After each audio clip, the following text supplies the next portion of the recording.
My name is Jess Servion, and I'm super excited to bring you my new podcast, The Juice with Jess. This podcast is going to be about everything in your customer's journey.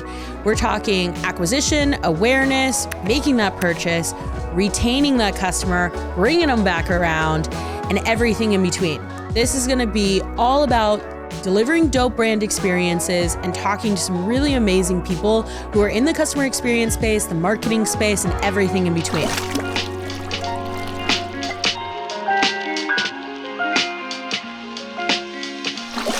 Hey, welcome back to another episode of The Juice with me, Jess, your host. Listen, my friends, I know I gotta say this every week, but this week I'm actually really serious. I'm serious every week too. My guest this week is Michelle McCombs, and she is the VP of Trust and Experience at HopSkipDrive. Here's the thing. Fun fact. Michelle and I have known each other for, I don't even know. Yeah, I was thinking about that. Probably 5 years. And it can't be 3 years. It's got to be like 5 years. It's got to be 5 years. Yeah. So Michelle and I met. Actually, it was like kind of in the height of the pandemic when people like really went online, and I was like seeking out mentors to like really help me excel my career in CX. And I forget how Michelle and I met in particular, but we started chatting and vibing and being homies. And at the time, I was actually living in DC. That's right. Michelle is in LA. I'm currently in LA right now, but I don't live here. Anyway, and so this is why I'm excited. This is why I'm giving you this backstory, because Michelle was actually one of my first mentors. So it is fucking awesome to interview Michelle. And on that note, Michelle, why don't you tell the crowd who you be, girl? I love it. Yeah, I'm Michelle McCombs. I am Vice President of Safety and Experience at HopSkipDrive. And I have been in the CX world, looks like 15 plus years, working both at small startups, growing with them, and also got my base at Disney and Nestle. And so I have the experience of working with large companies and how they do that well, and kind of translating that to help small companies grow. And it's been a wild ride. I know. That is so crazy. Yeah. Why don't you tell the audience like who HopSkipDrive is? Because I think it's really important to talk about your company and what your company serves. Yeah, so HopSkipDrive it's a technology company that solves the complex transportation challenges where there's a heightened need for safety, equity, and care. So we kind of do this two ways. One, with a marketplace where we help arrange transportation for kids, older adults, anyone that needs like a little extra support with our highly vetted care drivers on wheels. We really emphasize that they're caregivers driving these people around. And then we also have we build software and advisory services to really help solve big transportation problems that school districts are having around the country. You know, if you're paying attention to the news, there's a lot about bus driver shortages and how to make things more green in transportation. And we're helping really build that and use that and be another lever for schools to use, especially when they're having to cut costs and get smart with how they're spending their money. Wow. That's amazing. I think that the mission of your company is really awesome. I was actually just like thinking to myself, like, are your drivers in California too? Like all over the US? Yeah, we are. Okay. We are in 13 states and Washington, D.C., with lots of growth and plan coming. You know, we obviously want to get across the country. The shortage, the problems, the transportation solutions are everywhere. Mm-hmm. And we're working on really building that out. So home base is LA. You know, the three moms that founded our company are all here solving their own transportation solutions. But we know that happened here because it happens everywhere. Yeah. That's amazing. I actually will. I want to look into HopSkipDrive for my dad in Oakland. Yeah. So. It's a smaller contingency of older adults, but it's so great, especially the caregiving aspect that we require. You know, we have seniors that, you know, these are drivers that will hop out and walk them up to their door. And, we have in Denver, I remember a story of a driver, it was icy. And so he came back with a shovel and just scraped her walk so she could go on her walk. And it's just like, that's the type of drivers that we have on our platform. Yeah. And it just makes it so you feel so much more comfortable using it for people that need a little extra help. Yeah, I mean, talk about surprise and delight in customer experience, exactly. Right? It's like the next echelon of that, Yes, and it's fun for us because it's like we built the brand, but we rely on the drivers to do that for us. Deliver it. Yeah. Yeah. And so how do we work with the driver community and help them remember that and reinforce it and celebrate it with them? And it's a fun challenge to do. Yeah, that's amazing. Well, before we get into like the nitty gritty of like CX for you and like what that means, and because I can't wait to honestly share your story about it. I learned so much from you, so I want to share this with everybody else. But I really want to talk about your background. Yeah, actually. So you've been with HopSkipDrive for over 7 years now? Yes. Well, almost 7 years. Almost yes. 7 years. I think that that's really amazing, especially in the startup world. Yeah. You know, it's like let's dive into that for just 1 second. Yeah. Like, I think in the startup world, like a lot of people don't stay in the same company for a long period of time. Like, what has made you stay at HopSkipDrive? Yeah. It kind of surprises me every day that I'm still there because I am a person that likes to jump and try new things. And, I always say what gets me looking for my next job is being bored and being like, oh, this is what we've done. I've solved this. It's the routine. Like, that's great for some people. It's just not great for me. And I think that's part of why I've stayed at HopSkipDrive is, we went from when I started, we were just in California. And, we're talking about expanding to Colorado, which is our second market. And with that, I've gotten to try different things. I think, at one point or another, like a lot of the operational and customer facing functions have been under me and popped in and out and stuff like that. And I think that's part of why I love HopSkipDrive is we're willing to try it. If it works, great. Let's keep going. If it doesn't, let's move on. We've learned a great lesson. Yeah. And then the mission is really fun because even with, customer service, customer facing roles, safety, you hear a lot of the bad, but we get to hear a lot of the good. And it really is, like the driver that shoveled the sidewalk or, just the engagement that we see with the community or the lives we can make. A lot of the students we help are experiencing homelessness. They're in the foster system. They have special needs and getting to hear like adding some normalcy to their life. And those type of stories really kind of keeps you from burning out over all of the bad that can happen. Yeah. Well, it's like really putting the empathy and customer experience. And I think, and we'll get more into this, but I think that you guys also have a very unique customer experience because at the height of it all is trust and safety, which is also a very big topic for, a lot of customer experience teams, especially when you're dealing with a lot of customer data. Yes. And I mean, you're dealing with very important, sensitive data. Very sensitive data. And I actually think that those customer experiences are very different because I want to say, no, this was I joined this company after I met you, but I met you during a time when I worked at a cybersecurity company. That's right. Yes. Obviously, like a lot of trust and safety there. Right. But then I went to health tech. And so in the health tech company, HIPAA, everything else. Right. Yeah. So my point is though, is I can only imagine, I can only imagine you're dealing with children and elders. Yes. So I definitely want to dive into that at some point, but continuing on the path of background, I'd love to hear how the company has changed since you've joined. Yeah.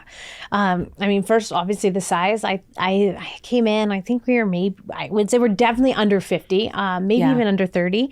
And now we're kind of at the 250 plus, and markets is there. But what's super interesting and has been fun and part of why it's never boring is when we started, like I said, we're founded by 3 moms looking to solve their own problem.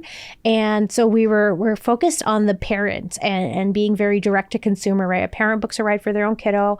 And then, care driver fills that ride and it's after school practice, it's this and that. And then we started learning about all the needs for students that, like I said, students experiencing homelessness, students in the foster program. There's a lot of government funding to make sure those kiddos stay at their school of origin, which is super important for them, right? So if you're moving around a lot, at least you're at the same school, you have the same friends. Same consistency. Yeah, you're not falling behind. And there's just there hasn't been great ways to do that well.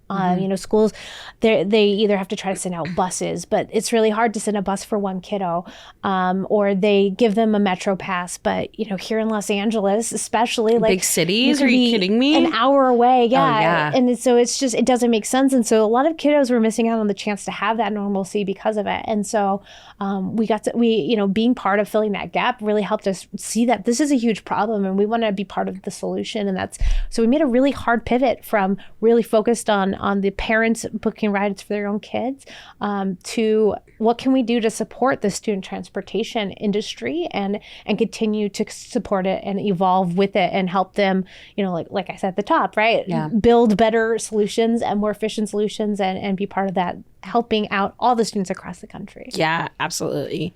Well, transitioning to this, and talking about the transportation industry, what does that customer experience look like? Yeah, it's a fun one because, we have a lot of customers. So we have our care driver community, right? They're independent contractors. They're choosing every day if they're going to do these rides or not. And so we have to make sure we're focused on that experience.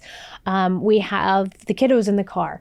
We have their parents or caregivers, right? Guardians, grandmas, aunts, uncles, whomever may be taking care of them, keeping their eyes on them. And then we have our school clients. And so, usually we're working with the transportation department or a homeless liaison or something like that, who this is one of a million things that they're doing. So how do we make it really easy for them to use us and help us be part of that solution and solve and help those kiddos? And so we get lots of feedback from a lot of different points about it. And there's a lot of involved parties to make sure that we're thinking about and supporting well with all very unique needs. And that's a lot. It's a lot. And it gets even more oh, it's a school district, but a school district, we're helping out students with special needs. So we're working with the special needs department. And then we have students experiencing homelessness, and that's their homeless liaison. And then we have kiddos in the foster program, and that's a different person. And so it's one customer, right? The one school district is our customer, but 4 different people with 4 different different needs. And those kiddos have different needs too. And what they need and what they need HopSkipDrive to do and how that experience is. And so it's a lot to think about and prioritize and bounce between. Yeah, absolutely. How big is your team? Your experienced team? My team right now, we are at 63 and growing. Wow. Yes. Wow. What is the structure of that? Yeah. So I have kind of 4 pillars of kind of the safety and ride experience. So we have my safe ride support team. They're phenomenal. They're kind of, I liken them to like an ER nurse. They are dealing with the rides in progress. So they are trying to just solve it and go to the next thing, right? They get all of this inbound urgent stuff. Yeah. And so they're just kind of like, good, okay, next. And then they're just going and churning. Wow. Then I have my in-ride experience crew.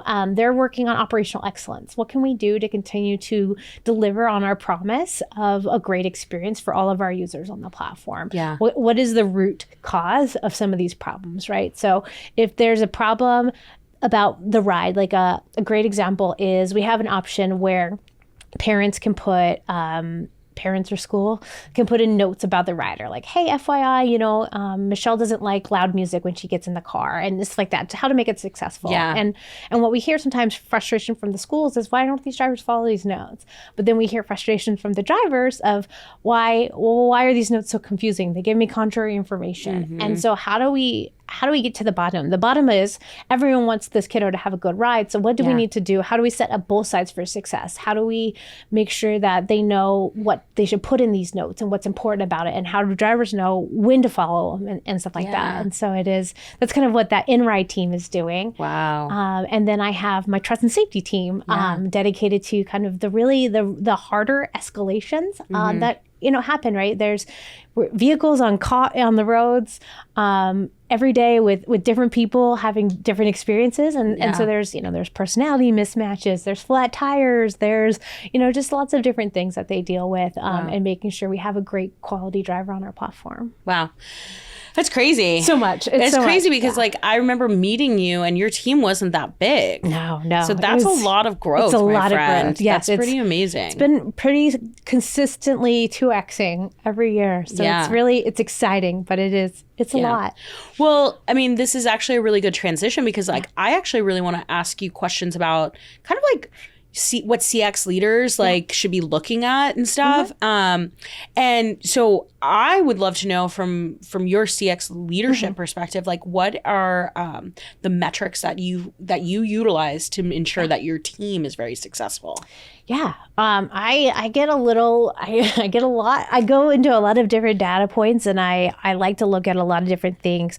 I think the one of the most important things for especially my Safe Ride support team that we look at is what percentage of calls are we answering in 2 minutes. We kind of set the 2 minutes as like, how long is it okay to say like, yeah, this is a reasonable, like 2 minutes waiting to talk to someone about an urgent thing, you know, like what percentage of the team is doing, like how many calls are hitting that, right? It's like, you know, this is a team that they have to, like sometimes the call is, hey, I just wanted, you know, my app's not working. Can you tell me the driver's on my way? Yeah, the driver's there. They're on their way. They'll be there in 5 minutes. Great. Bye. Right? Done.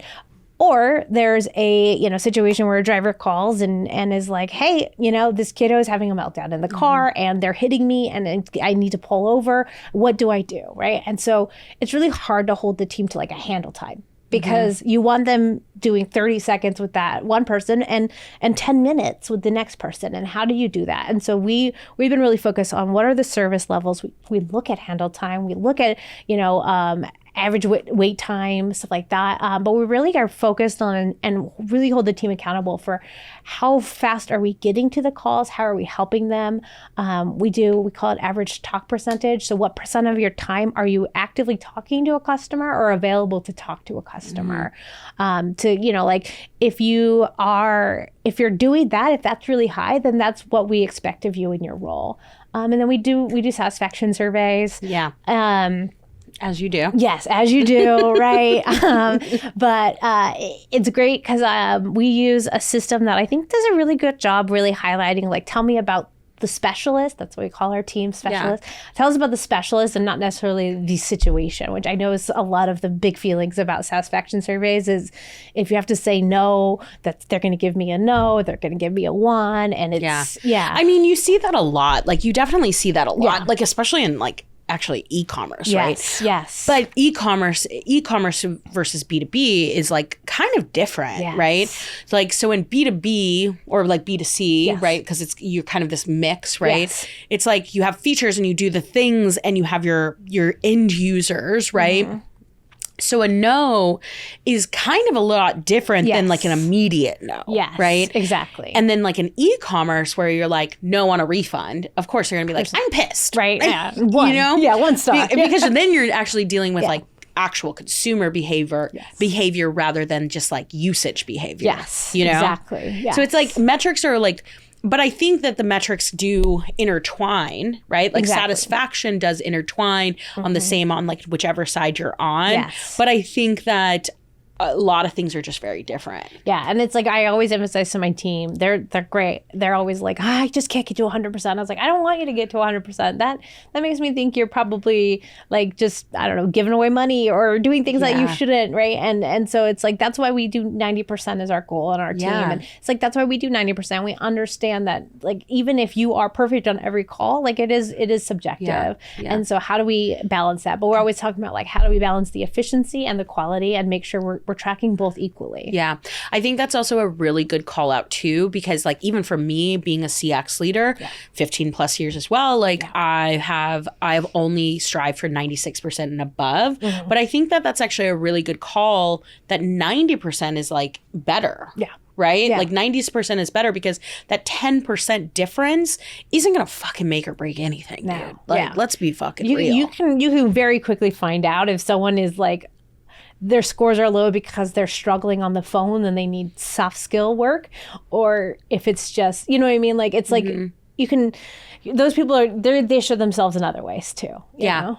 Yeah, absolutely. Absolutely. And again, sorry, last comment. No, yeah. But like, also, I don't think your CSAT surveys should be end all be all. Yes. You got to look at the whole picture of it, right? Yeah. But I see so many people just being like, oh, I love a CSAT. That's my only metric. I'm like, my dudes. No. My dudes. Like, you got to look at the whole picture of it, right? Yeah, because it's like the one, and maybe like a long hold time comes into a CSAT. Yeah. Maybe this or that happens, that maybe you do get a lower CSAT if you take 20 emails to respond. Right. But for the most part, you're not, right? And so it's important. It's a good measure, but it's not. And especially for my team, and like I said, fast paced, like a perfect CSAT probably means really, really low call volume, and I need them to do both. Absolutely, man. Absolutely.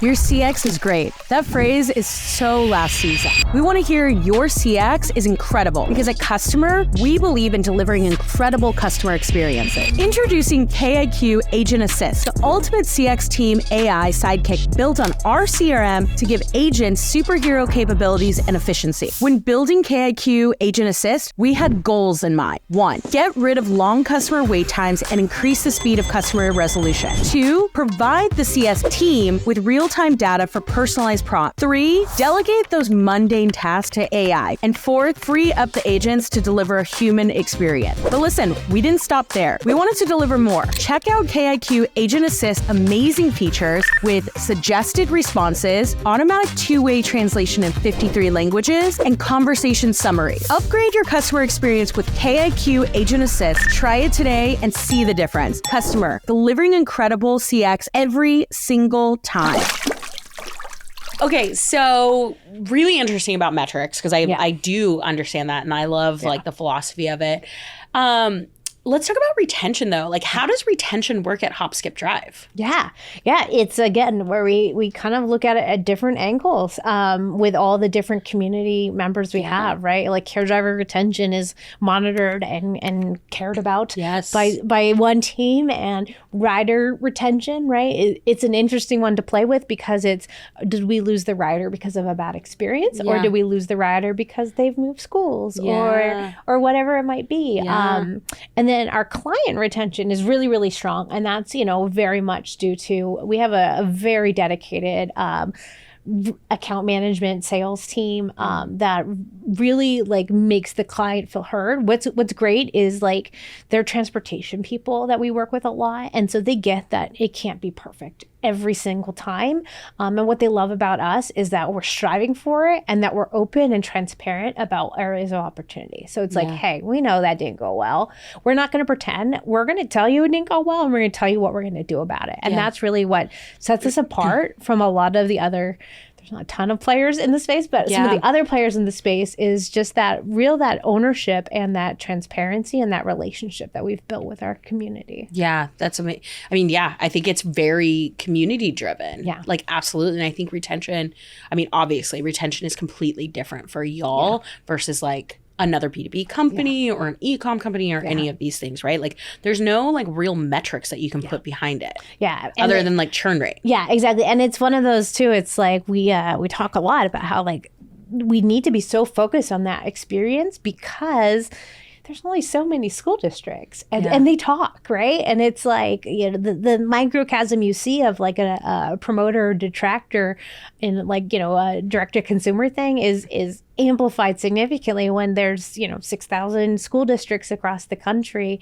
And so, remembering that everything we do, they'll tell their friends, good or bad, and they rely on us is super important for us and our growth. It's helped us like, oh, they use you, then we know you're great. Yeah. And it's also been like, I was talking to my friend, she's worried about this. How do we improve on that? And so it's really... Yeah. Man, I think that word of mouth is so interesting for retention.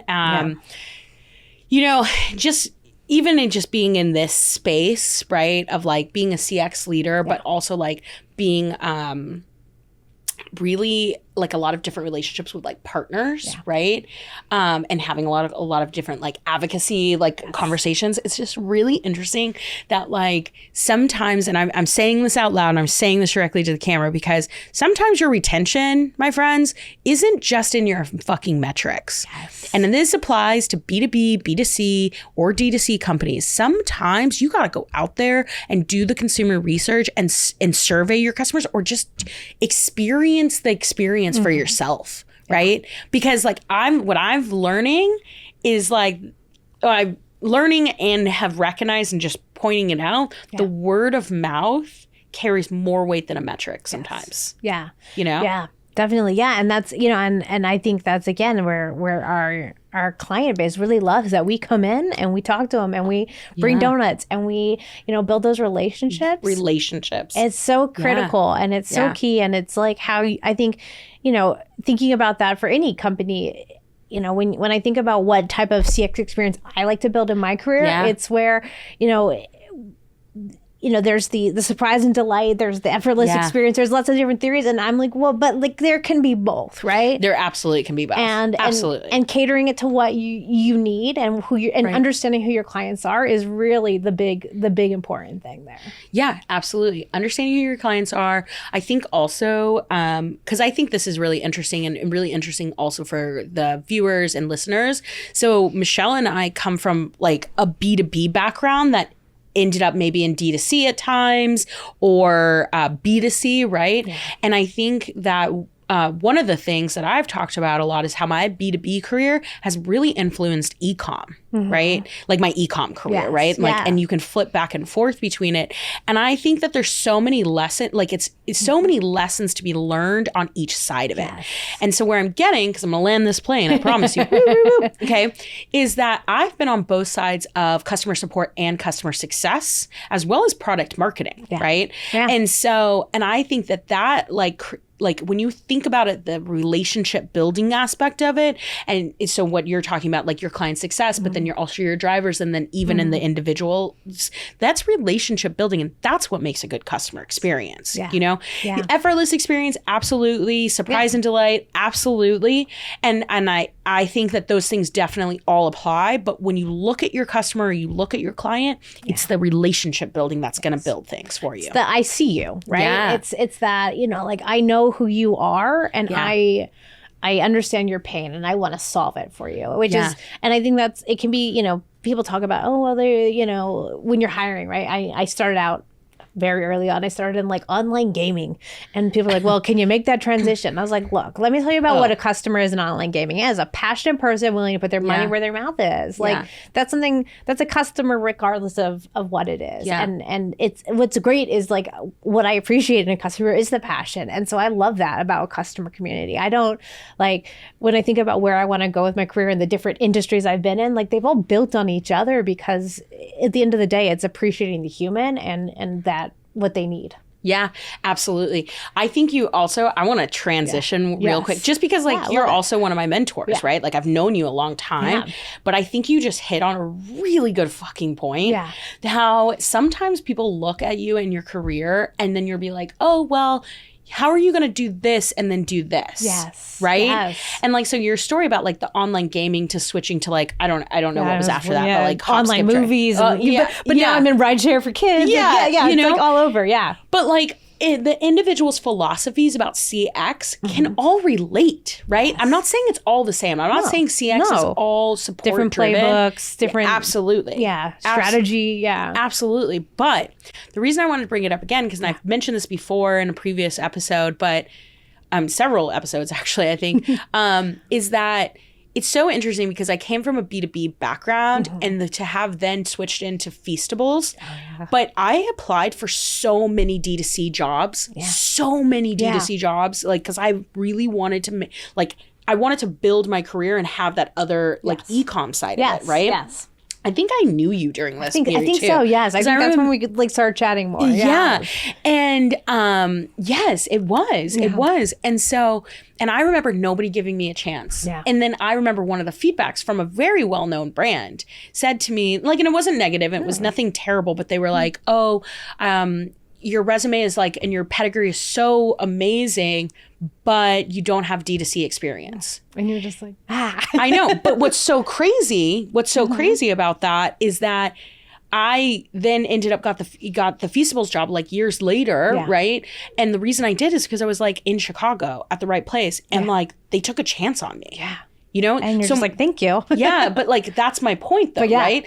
Sometimes take a chance. Yes. Because somebody who might have a background of B2B or success or whatever, if they're passionate about it and they love your brand and they love like what it is that you're doing or building, they're probably going to be a dope ass employee. Yes. You know? Yes, exactly. A fucking badass. Yes. And like, I get to relearn that a lot with my Safe Ride support team, right? Because like, who else is doing live monitoring of rides where drivers, you know, like it's just, it's like, it's dispatch. Exactly. Right. And it's like, you know, people are like, well, can you recruit from like 911? I was like, no, I can't recruit from 911. Like those people are highly paid professionals. Like, or like, you know, like someone's like, how about air traffic control? And I was like, I think that's an advanced degree. Like I need someone to answer phone calls. And sometimes I do need like that 911 brain. And sometimes I need the customer service brain. Yeah. And so it's like, you know, when I think about what leaders I need in that team and who I need on that team, I'm like, I need a little bit, someone that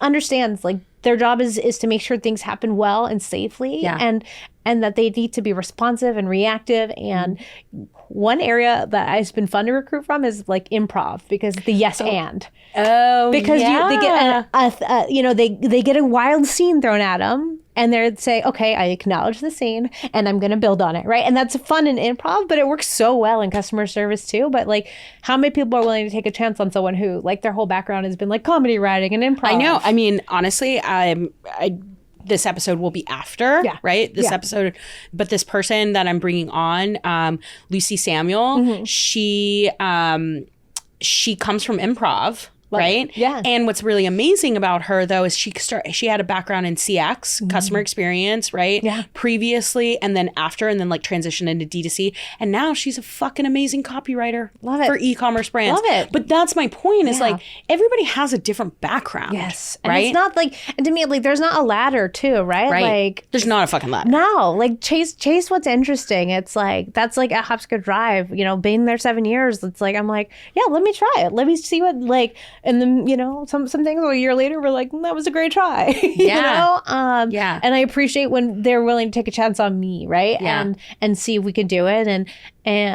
But like, it shouldn't be this prescribed thing. Right. And absolutely. My next job, who knows what it will be, right? Is it gonna, you know, like I'd always joke about, I'm gonna go open an Airbnb or not Airbnb, but like a B&B and just like go be cute with that. Do you want to know what my dream is? What is that? Okay, so my dream is actually to get my herbalist certification and start some sort of apothecary. Yes, let me know if you do. Oh, don't worry. Don't worry. We're manifesting over here on this episode, okay? Yeah. I feel like a lot of people like in customer service, customer facing, customer experience roles like have that backup dream of like just like a calm life, right? This is a calm life, absolutely. Yes. It's so interesting as you get older, like the more and more you crave it. Yes, you know, because I'm older now. Right. I know, right? I'm not gonna let y'all know how old I am because the Botox will be fooling you, okay?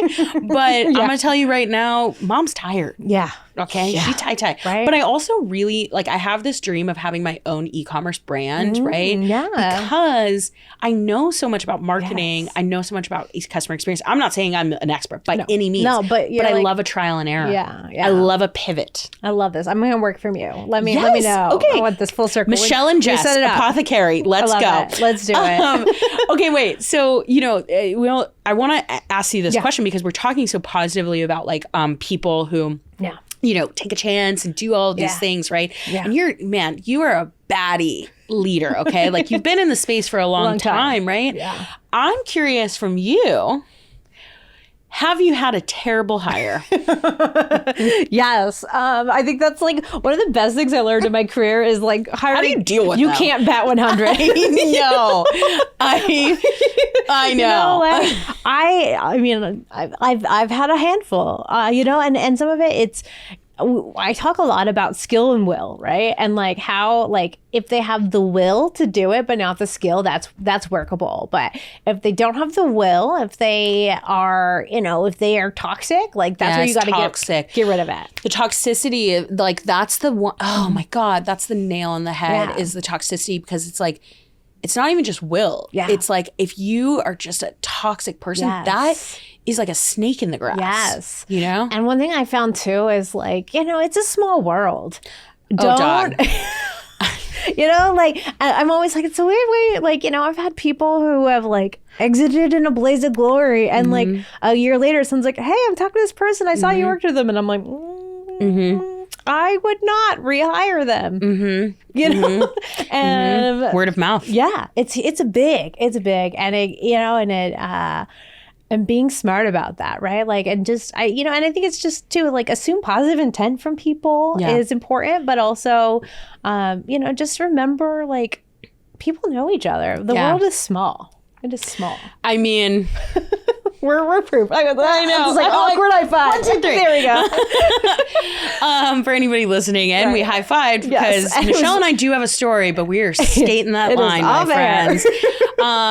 But yeah, I think you can't bat 100 on hires, and I think what's really important as customer experience leaders, like, whether you're in that position of like, I'm managing the support team, the community, trust and safety, whatever aspect that is, right? The thing is that you have to, I wouldn't say you have to, but you are kind of at the core of the company's like culture. Yes. Right? Yes. Like it's really funny at Feastables, because I'm sorry, everybody. I like constantly talk about this scenario, and I apologize. Like, everyone knows what she's about to say. Yeah. No, like it just even about Feastables, right?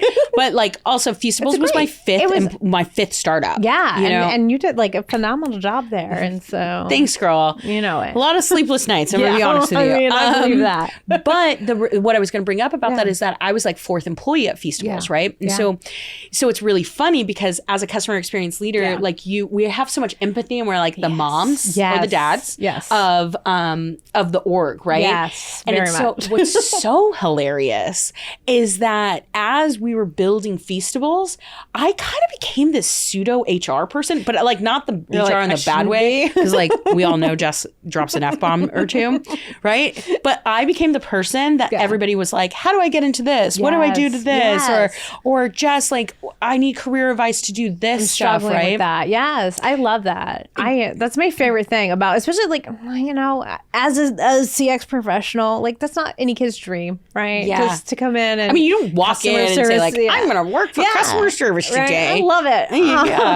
And so I jokingly talk about like my little baby birds and trying to get them at every other department of the company and being like, I have a person who knows this company, take a chance and push on that. And it's part of, like you said, the team mom. I know. Like cheerleader of my group. Cheerleader though. Yeah. It's a cheerleader. I mean, like, the episode, I'm not sure. We're not sure of the order because obviously these things are recorded before. But there's an episode with Mark Galvez, and he is the head of CX at Taste Salud, and like I am so proud of him because I was his cheerleader, right? Like I was brought in to be his cheerleader, and like that dude is doing some dope shit now, man. Amazing. Like he's he's a baddie, but he's like that story about like being a CX leader, right? You have these people that are just doing oh my God, my baby's grown up. Yeah. You're like, look at you go. I'm like, okay. And I think that's like one of my favorite things about being a CX leader though, is because we do have so much like empathy, and we are a part of the experience and the culture that you end up making like a lot of friends for life. Yes. And seeing them like really just like grow and thrive. Yeah. I just fucking love it. Yeah. And it's like, I know people on LinkedIn, like it can get a little chaotic. Yeah. I mean, my LinkedIn's chaotic. But I love it. But like, it's also what I love too is like seeing, like being able to have a chance to see that. I actually, one of my employees at Disney, he had posted about like, I took a chance on this job that I was not paying the bills, and and he's like, and look where I am now. And I really like, I'm so grateful I did that. And I was like, I had like tears in my eyes. I was like, my little baby birds, like even X number of years later in my career. seeing that is just, it's the empathy. It's the, it's the cheerleading. It's the knowing great people can go do great things. Absolutely. But do you also think that is because we're millennial CX leaders? Oh, interesting. There's like a whole new thing about the millennial manager. Yes. Oh my gosh. And every time I watch those, Stop attacking me. I know every single time I watch these reels, I'm like, dang, that's literally me. Right? I know. I was like, TikTok's got me good. Like they got they know who I am. Let me tell you. Oh yeah. It's creepy, but we're going to roll with it because they give those great millennial managers where you're like, that's so me. I know. Yes. Okay, I just want to ask you like a couple of like kind of technical questions that I'm really curious about because we're coming to the end of the road in our Boys to Men voice. Love it. That's how you know we are millennials. Not Gen Z. I know, right? If you're Gen Z, you're probably like, it's okay. What? Boys to Men is great. Go check them out. Yeah, probably playing at a state fair somewhere near you. Probably not as many as when they were famous. Yeah, but anyway, okay, so like your company, obviously, there's a lot of trust and safety. Yes. There's a lot of like privacy and you're dealing with very sensitive stuff. I'm curious, in your CX team, are you utilizing any sort of AI? A little bit. It's a hot topic, right? It's a hot topic everywhere. And because of the privacy stuff, we're very nervous about it. But, when I talk about like our software and advisory solutions, like a lot of that is AI powered. We're helping school optimize and look at students' routes and say, hey, like, the bus should exist. Like, we should not replace the school bus. It's 60 kids in one vehicle going. Like, let's help you look at traffic patterns and what your needs are and put all of these information into a data model. And we're going to tell you the best route. And we can save you money. We can save you time. We can save, inefficient bus usage is horrible for the climate. Like, let's fix all of that. And that's all AI powered. And so it's like, it's definitely good.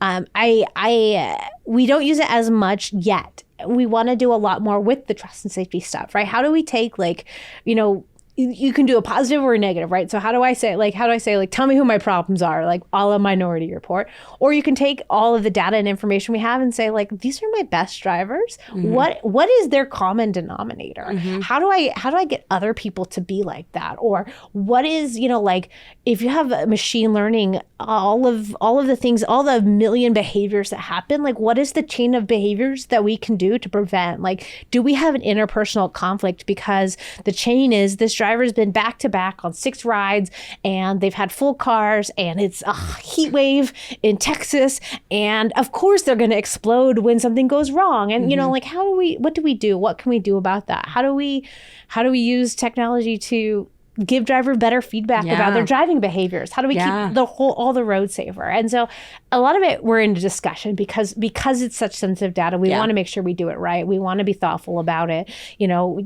Putting stuff into the beast can be scary. And so we want to be thoughtful. We know it's what's coming, but we know it as how do we, I kind of always talk about, people talking about efficiency and this and that. How do we do it?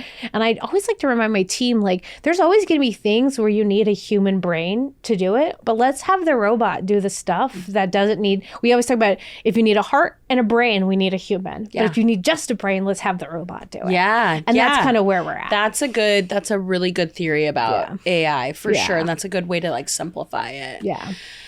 Okay, well, I'm going to insert a Boys to Men song in this moment because this is the end of the road. I love it. Michelle, where can the audience find you? Oh, not much. No. LinkedIn. I'm LinkedIn, obviously. I'm a millennial, right? I think LinkedIn's probably the place. I go very like heavy and then not. I'm very fickle with my socials. And so LinkedIn's going to be best. Yeah. All right. Michelle McCombs will put a link in the show notes. And if you're interested in HopSkipDrive, we'll also put a link in the show notes too for you to check them out because I think it's a very innovative company to help with like elders, children, anybody who like really needs that extra care for rides. And that's it, my friends. Thank you for joining me for another week of The Juice, and I will see you, or you'll hear me, next Thursday. Hey, wow, you made it to the end of the episode. That means that you like me and I like you, which also means you should subscribe to this show.